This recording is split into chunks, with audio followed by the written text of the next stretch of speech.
7वां महीना चल रहा है किसान आंदोलन को। हाँ, 7वां। सरकार तो नहीं मान रही है। नहीं मानेगी तो हम लोग हटेंगे भी नहीं। जब तक कानून को वापस नहीं लेंगे तब तक हम जाने वाले नहीं हैं।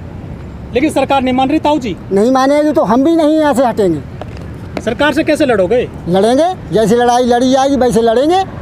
तन मन और धन सबसे ही लड़ेंगे।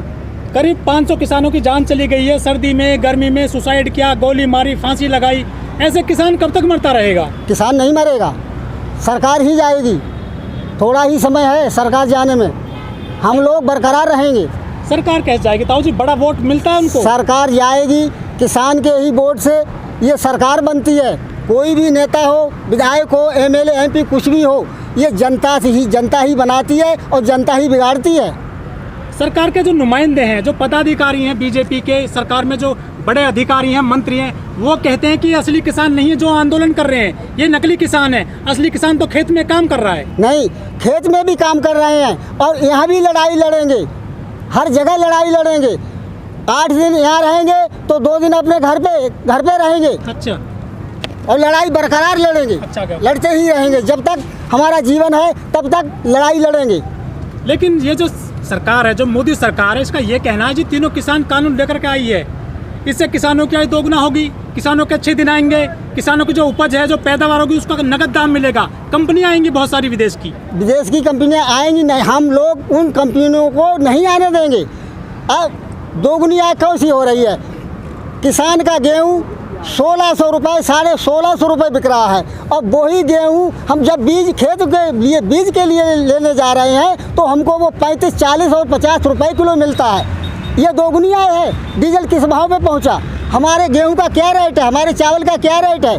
किसान मरा जा रहा है, पैदा करता है और उसके लिए कोई भी रोटी बरकरार नहीं होती है। ये सरकार होने नहीं दे रही है। सरकार का कहना है कि 2022 जब आएगी तो पूरे देश के जो किसान हैं उनकी आय दोगुना हो जाएगी। कैसे हो जाएगी? मेरी समझ में नहीं आती। दोगुना हो जाएगी। पहले डीजल किस भाव था और आज डीजल किस भाव है? हम लोग इसी बात से परेशान हैं। ये सरकार को हम सबक सिखाएंगे 2022 में। कैसे सिखाओगे सबक? किसान ही सिखाएगा।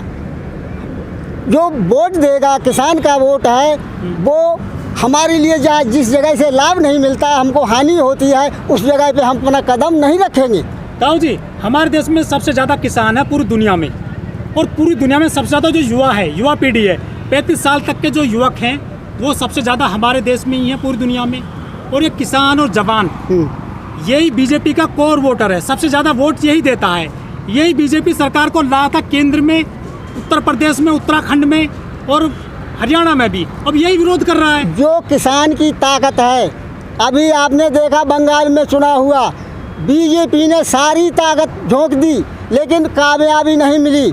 जो किसान गरीब मजदूर, उसके हाथ में एक ही हथियार है। उस हथियार से किसी की भी सरकार बना दे, लेकिन किसी की सरकार को बिगाड़ दे।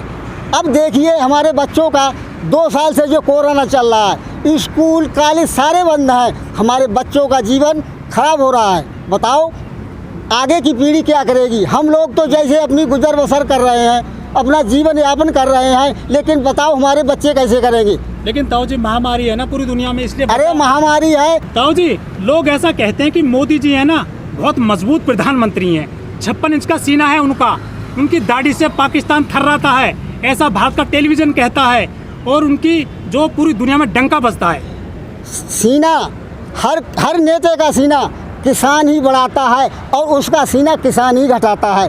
आगे चल के देख लीजिए कि कितनी इंच का सीना है। ये किसान की ताकत है, जिधर जाएगी उसी का सीना बढ़ेगा। लेकिन जो अमित शाह हैं, जो गृह मंत्री हैं, वो कहते हैं कि हम जो है 12 महीने और 24 घंटे चुनावी मोड में रहते हैं, मतलब चुनावी मूड में, और हम इस देश में 50 साल राज करने आए हैं। 50 साल राज जो जनता चाहेगी वो ही करेगा। मोदी जी नहीं करेंगे। अच्छा। अमित शाह नहीं करेंगे। जनता जिसके लिए सपोर्ट करेगी वो ही राज करेगा। जो जनता के लिए सपोर्ट करेगा वो ही राज करेगा, लेकिन जनता से खिलाफ होकर कोई भी राज नहीं कर सकता। तो अमित शाह कहते तो हैं। अरे कहने से कोई मतलब थोड़ा ही चलता है। उन्होंने कहा था 300 पार 2019 में, और 300 पार सीट हो गई थी केंद्र में उनकी। अरे वो पार हो गई, अब आगे चल के देख लेना कि कितनी सीटें इनको मिलेंगी। योगी जी कैसा काम कर रहे हैं उत्तर प्रदेश में? वो अपनी जगह बिल्कुल सही कर रहे हैं, जनता के लिए दोगुनी आय कर रहे हैं। और क्या करेंगे? बच्चों का भविष्य खराब कर दिया, गेहूं का किस रेट भाव कर दिया, डीजल कहाँ पर पहुंचा दिया, ये तो आगे पता चलेगा। लेकिन वो कहते हैं डंके की चोट पे हम फिर से सरकार बनाएंगे 2022 में, योगी जी कहते हैं। तो क्या उनके हाथ में है सरकार बनाना? सरकार बनाना जनता के हाथ में है। 80% किसान है, जो 80% किसान चाहेगा वो उसी की सरकार बनेगी। लेकिन ताऊ जी आप कह रहे हैं कि किसान वोट नहीं देगा, लेकिन उत्तर प्रदेश में, हम जिस प्रदेश से आते हैं, यहाँ पर वोट मिलता है धर्म के, जात के आधार पर। अब जैसे कि राम मंदिर का मामला है, हिंदू मुस्लिम चल रहा है, इससे वोटों को वो जो है अपनी तरफ आकर्षित कर लेते हैं। ऐसा अब कभी नहीं होगा। हर आदमी समझदार हो गया। इन्होंने जनता के लिए सबक सिखा दिया कि जनता किस तरह किस मूड में काम करे।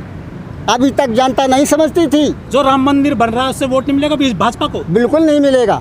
अरे उन्होंने मंदिर बनवा दिया तो क्या किसान मंदिर को देखेगा? अरे हर जगह मंदिर है, मस्जिद है, वही एक बनवा दिया। अरे हर जगह बनवाओ, हर जिले में बनवाओ। अरे उससे लाभ मिलेगा। अरे भगवान का भजन करना है तो मन चाहे वहाँ पर बैठ कर लो। क्या मंदिर में ही, क्या मस्जिद में ही भगवान आते हैं? लेकिन ताऊ जी जो युवा पीढ़ी है ना, जो नए लड़के हैं, वो कहते हैं कि चाहे पेट्रोल डीजल 200 रुपये लीटर हो जाए, लेकिन हम जो है ना वोट मोदी योगी को ही देंगे, क्योंकि उन्होंने देश को मजबूत हाथों में पहुंचा दिया है, देश तरक्की कर रहा है। लेकिन किसान के मूड में नहीं है। किसान को हर बात की परेशानी है। उस परेशानी को देखते हुए अब देख लीजिए, फिर भी देख लीजिए, मैं आपसे फिर भी कह रहा हूँ कि हमारे बच्चों का भविष्य खराब कर दिया बगैर पढ़ाई। अब कह दिया कि सब बच्चे पास। बताओ, सब बच्चे पास कर दिए, इनको नौकरी कहाँ मिलेगी? नौकरी तो है ही नहीं ताऊ जी। नौकरी है ही नहीं तो किसान की खेती भी चली जाएगी, नौकरी भी नहीं मिलेगी। तो मोदी जी ने कहा तो था कि आत्मनिर्भर बनिए। आप किसी पे आप क्यों रहते हैं निर्भर? निर्भर कैसे बने जब हमको किसी को लाभ नहीं मिलेगा, किसी सरकार से हमको फ़ायदा नहीं मिलेगा, तो हम बताओ किस सर पर निर्भर हों? ताऊ जी सरकार तो नहीं मान रही, कानून वापस नहीं। अरे सरकार न मानने से काम क्यों नहीं चलेगा? अरे जनता तो सबक सिखाएगी। उसके हाथ, अभी सरकार के हाथ में सारे हथियार, सारी कानून, सब सुविधा सब सरकार के हाथ में है, लेकिन किसान के भी हाथ में कुछ थोड़ा बहुत है। इलेक्शन के दौरान नेता क्यों घर घर जाते हैं, फिर क्यों पैर छूते हैं? अरे जनता से कोई मतलब नहीं, जनता को कोई लाभ नहीं, उससे लेना देना नहीं, फिर उसके दरवाजे पे क्यों जाते हैं, क्यों पैर छूते हैं? किसान यहाँ सड़क पे अपना समय गुजार रहा, भूखे प्यासे, बारिश में, आंधी में, सर्दी में भी यहाँ रहा है। क्या किसान इन सब समस्याओं को याद रखेगा वोट के टाइम? बिल्कुल रखेगा। अरे आपको फिर भी देख लीजिए, बंगाल का चुनाव देख लीजिए, प्रधानी का चुनाव देख लीजिए, बीडीसी का चुनाव देख लीजिए, इसी के आधार पे आगे का चुनाव भी देखना पड़ेगा। तो ये जो सरकार है, जो मोदी सरकार है, ये 2014 से 2021 आ गई है। इसने जितने भी कानून लाई है या फैसले लिए हैं, चाहे नोटबंदी हो, 370 हो, 35 हो, जीएसटी हो, चाहे ये 3 तलाक हो, चाहे 3 किसान कानून हो, कोई भी फैसला वापस नहीं लिया है मोदी सरकार ने। तो तीनों किसान कानून कैसे वापस ले लेगी, क्या लगता है आपको? इलेक्शन के दौरान आएगा तभी सब फैसला हो जाएगा। जब तक इलेक्शन नहीं आएगा तब तक कोई फैसला नहीं होगा। जब किसान समझ रहा है कि हमारे वोट से ही सरकार बनती है और हम जिसे चाहेंगे उसी को उसी की सरकार बनाएंगे। अब जब सरकार ही नहीं बनेगी तो फिर इनसे क्या लाभ, इनको क्या हमारे लिए क्या कर सकते हैं? तो 2024 तक वेट करोगे, 2022 तक? बिल्कुल बराबर चलते रहेंगे। हमारे टिकैत जी का आदेश है कि जब तक कानून वापस नहीं होगी तब तक हम भी वापस घर नहीं जाएंगे।